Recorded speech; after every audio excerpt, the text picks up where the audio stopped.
안녕하세요. 구약스터디입니다. 오늘은 지난 영상에 이어서 대속죄일의 아사셀 염소 의식을 다루겠습니다. 지난 영상에서 말씀드린 대로 속죄일은 한 해 동안에 해결되지 못한 백성의 모든 죄와 그로 인해서 지성소까지 누적된 성소의 오염을 제거하는 날입니다. 대속죄일의 의식 역시 두 기둥으로 이루어져 있습니다. 한편으로는 철저하게 성소의 오염을 제거하고 원래의 성결한 상태로 회복시켜서 하나님의 지속적인 임재를 보장합니다. 다른 한편으로는 이스라엘 백성의 모든 죄를 제거하여 제사장 나라로서 하나님과 동행하는 삶을 살게 하려는 목적을 갖고 있습니다. 성소의 정화는 속죄제 제물이 담당하고 이스라엘 백성에게서 죄를 제거하는 역할은 아사셀 염소가 담당했습니다. 이런 점에서 속죄일은 거룩한 백성이라는 정체성을 유지하기 위해서 가장 중요한 날이었습니다. 대제사장의 속죄 제물인 수송아지의 피와 백성의 속죄 제물인 염소의 피로 지성소에서부터 시작하여 성소, 회막, 제단을 차례로 정화하여 회막 전체를 성결하게 합니다. 속죄 제물의 피를 가지고 성소의 정화를 마친 대제사장은 아사셀 염소 의식을 수행합니다. 아사셀이라는 이름의 정확한 의미는 아직까지 확실하지 않은 상태로 남아 있습니다. 그동안 아사셀이라는 이름에 대한 학자들의 주석은 세 가지로 정리됩니다. 첫 번째 견해는 아사셀을 염소가 보내질 광야의 어떤 장소의 이름으로 이해합니다. 두 번째 견해에 의하면 아사셀은 염소의 이름입니다.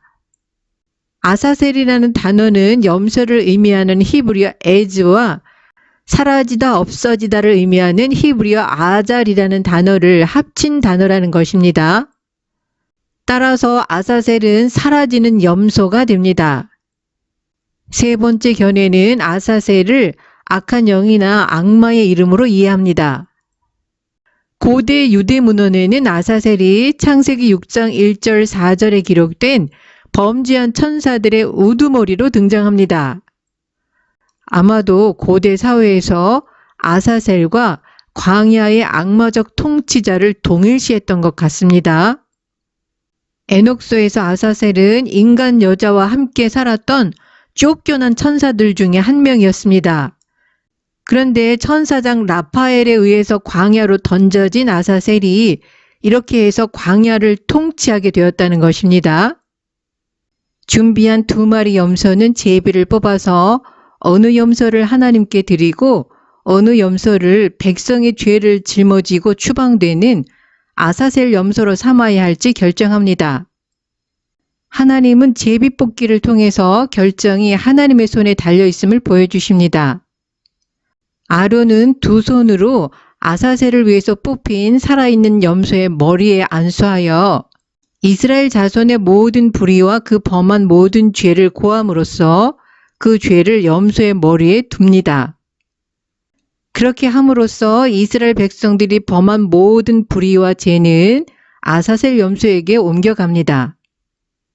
그리고 나서 미리 정한 사람에게 맡겨서 광야로 보내버립니다.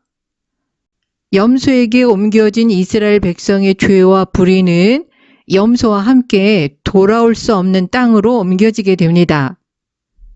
아사셀 염소의 핵심 사상은 속죄일에 이스라엘 자손의 모든 죄가 용서되고 죄의 실체 자체가 염소에게 옮겨져서 이스라엘 백성에게서 죄가 제거된다는 것입니다. 염소가 그들의 모든 불의를 지고 22절은 아사셀 염소의 임무가 이스라엘 자손의 죄를 짊어지는 것임을 분명하게 밝히고 있습니다. 신약성서에서 세상 죄를 지고 가는 하나님의 어린 양으로 예수님을 소개하는데 여기서 이스라엘 백성의 죄를 지고 가는 아사셀 염소와의 유비적 연관성을 발견합니다. 중요한 것은 2마리의 염소가 하나의 속죄 제사를 공동으로 수행한다는 사실입니다. 하나는 성소의 오염을 정화하는 역할을 하고 다른 하나는 이스라엘 백성으로부터 죄를 제거하는 역할을 담당합니다. 아사셀 염소는 도살되어서 하나님께 속죄제로 드리는 염소와 분리될 수 없는 짝을 이루어서 두 염소가 하나의 속죄제를 구성합니다. 이렇게 해서 이스라엘 백성의 속죄라는 효과를 만들어냅니다. 평일에 드리는 속죄제에서는 하나의 속죄제물이 두 가지 역할을 모두 담당합니다. 하나의 속죄제물에 제사자의 죄가 안수를 통해서 옮겨가고 도살된 후에 그 피를 가지고 성소와 제단에서 행한 피의식을 통해서 성소의 오염이 흡수되어서 속죄제물의 고기로 옮겨집니다. 다시 말해서 하나의 제물에 사람의 죄와 성소의 오염이 옮겨져 있습니다. 대제사장이나 이스라엘 회중 전체를 위해서 드려지는 속죄제물은 오염이 심하기 때문에 먹지 못하고 이스라엘 진영 밖으로 가져가서 불태웠습니다. 그러나 이스라엘 백성 개인이 드리는 속죄제물은 오염이 경미해서 제사장들이 먹어야 했습니다. 그러나 대속죄일에는 1년 동안 누적된 이스라엘 백성들 전체의 죄와 그로 인한 성소의 오염을 속죄하기 위해서 특별히 2마리의 염소가 필요했던 것으로 보입니다. 또한 백성들의 죄가 제거되는 것을 생생하게 보여줌으로써 죄 용서의 확신을 갖게 하는 효과가 있었습니다. 백성의 죄를 짊어진 염소는 다시 돌아오면 안 되기 때문에 미리 정한 사람에게 맡겨서 보냈습니다.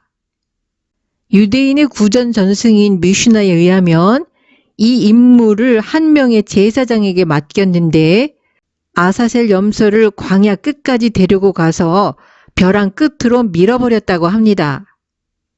아사셀이라는 이름의 의미가 무엇이든 간에 레위기 법전에서 아사셀을 위해서 뽑힌 염소는 도살되어서 죄를 씻거나 정화시키는 제물로 사용되는 것이 아니고 이스라엘의 부정과 죄를 사람이 살 수 없는 광야로 내다버리는 운반도구 역할을 할 뿐입니다. 다시 말하면 아사셀은 이스라엘 백성들이 한 해 동안 지녔던 죄를 염소에게 짊어지게 해서 갖다 버려야 할 곳이라는 개념으로만 남아있다는 것입니다. 광야로 추방되는 아사셀 염소는 죄의 흔적을 단번에 완전히 지워버리는 상징적 수단으로 이해하는 것이 가장 적절합니다. 아사셀 염소 의식이 우리에게 보여주는 것은 우리의 죄가 어디에 있는가입니다. 이스라엘 백성의 죄가 안수를 통해서 아사셀 염소에게 옮겨갔다면 죄는 이제 이스라엘 백성이 아니라 아사셀 염소에게 있습니다. 이것이 아사셀 염소 의식의 본질입니다. 이사야 53장 6절은 우리 무리의 죄악을 그에게 담당시켰다고 말씀합니다. 또한 신약 성서는 예수님을 세상 죄를 지고 가는 하나님의 어린 양으로 소개합니다. 그렇다면 아사셀 염소를 통해서 하나님은 우리의 죄가 예수님에게 옮겨졌음을 생생하게 보여주시는 것입니다. 정리하면 2마리의 염소는 그리스도의 고뇌와 죽음을 상징하고 미리 내다봅니다. 그리스도의 희생 제사는 산자의 땅에서 추방되는 경험과 도살되는 경험으로 구성되어 있습니다. 따라서 그리스도는 제단에서 도살되는 제물임과 동시에 세상 죄를 지고 가는 제물입니다. 대제사장은 아사셀 염소를 보낸 후에 세마포 옷을 벗고 물로 몸을 씻고 보통 때 입는 대제사장의 황금 옷을 입었습니다. 그리고 나서 자기와 백성의 번제물인 2마리의 순양을 번제로 드렸습니다. 그리고 하나님께 속한 속죄 제물의 기름을 제단에서 불살랐습니다. 그러나 속죄제 수송아지와 속죄제 염소의 피를 성소 안으로 들여다가 속죄하였기 때문에 제물의 고기는 오염이 심해서 먹지 못하고 속죄 제물의 가죽과 고기와 똥은 진영 밖으로 내어다가 불살랐습니다. 속죄일 의식을 수행하기 위해서 공식적으로 2명이 더 필요했습니다. 한 사람은 아사셀 염소를 데리고 가도록 지정된 사람이고, 다른 사람은 속죄 제물의 가죽과 고기와 똥을 이스라엘 진영 밖으로 가져가서 불태우도록 지명된 사람입니다. 이 2사람은 진영 안으로 들어오기 전에 먼저 옷을 세탁하고 물로 몸을 씻어야 합니다.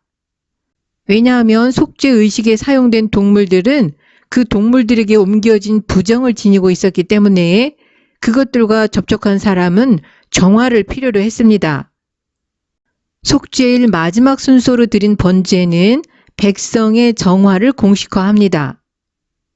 제사장 위임식 이후에 드린 첫 번째 공식 제사에서는 야훼 앞에서 나온 불이 제단 위에 번제물을 불사름으로써 첫 번째 공식 제사를 승인하셨습니다. 하나님이 정해주신 속죄일은 이스라엘의 종교력으로 7월 10일입니다.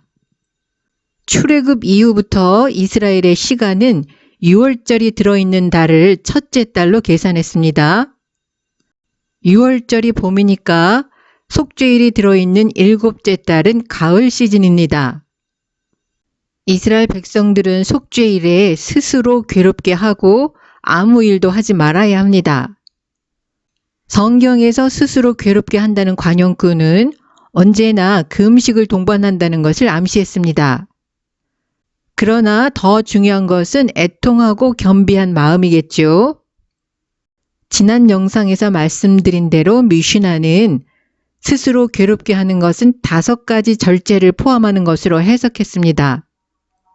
먹는 것과 마시는 것, 목욕, 향수나 오일을 바르는 것, 가죽신을 신는 것, 성적 행위를 금지하는 것입니다. 31절에서 속죄일을 큰 안식일로 언급하는데 히브리어로는 샤바트 샤바톤입니다. 이 표현은 최상급을 말하는 것으로 완전한 휴식의 안식일이라는 의미를 전달합니다. 그래서 이 날에는 생존을 위해서 음식을 준비하는 것을 포함하여 모든 형태의 노동이 금지된다고 해석합니다. 이 날에는 너희를 위하여 속죄하여 너희로 정결케 하리니 너희 모든 죄에서 너희가 여호와 앞에 정결하리라. 30절은 분명하게 하나님께서 속죄일에 이스라엘 백성들을 정결하게 하실 것이라고 선언합니다. 그런데 성서에서 속죄는 요구되는 의식 수행에 대한 자동적인 결과가 아니라는 것입니다. 하나님께서 제사장과 백성들의 행동을 받으시고 속죄를 허락하셨기 때문에 일어나는 것입니다. 다시 말해서 속죄 의식을 하나님께서 받으신 결과로서 그 사람은 하나님께 용서를 받는 것입니다.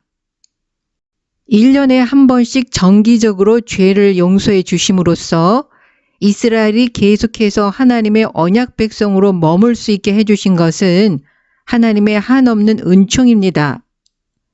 그럼에도 불구하고 선지자들이 이스라엘 백성이 드리는 제사가 도리어 하나님을 괴롭게 할 뿐이라고 책망한 것을 보면 이스라엘 백성은 마음 없는 형식적인 제사를 드렸음을 보여줍니다. 오늘 영상은 여기서 마치겠습니다. 시청해 주셔서 감사합니다.